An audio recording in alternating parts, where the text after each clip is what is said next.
तुळजापूर तालुक्यातील गुळहळ्ळी येथे रास्त धान्य दुकानदार डी.व्ही. घोडके यांच्या विरोधात येथील सुरेखा पात्रे यांच्यासह अनेक शिधापत्रिका धारकांनी जिल्हाधिकाऱ्यांकडे धान्य कमी देत असल्याची लेखी तक्रार केली होती।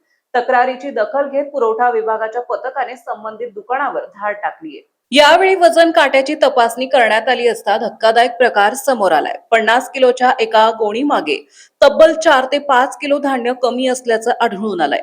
पुरवठा विभाग या प्रकरणी संबंधित दुकानधारकावर कोणती कारवाई करणार याकडे संपूर्ण गावाचे लक्ष लागलंय। वजन काट्यात फेरबदल करण्यात आला आहे का किंवा काट्याचे सील तोडण्यात आले आहे का याचा तपास सुरू असून अंतिम अहवालानंतरच सत्य स्पष्ट होणार आहे।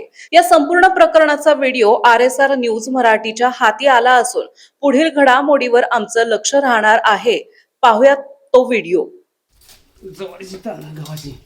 चला 50-430 घ्या तिकडं।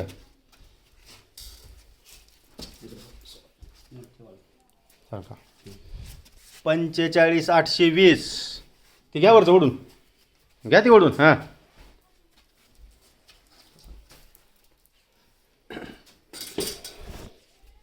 50-600 काढा ती पोतं तिकडलं पोतं काढा।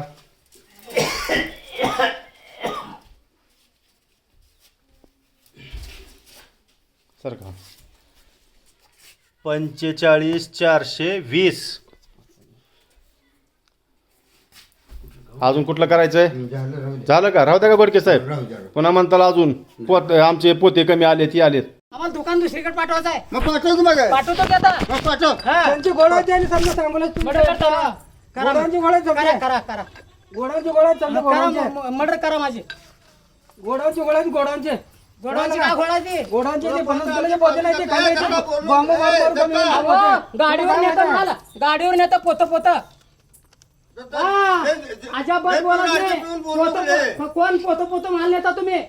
हा तू नेण्याचा रिकाम जातो कोण आम्हाला कमी देता? होय हा आमच्याकडून कमी जातो।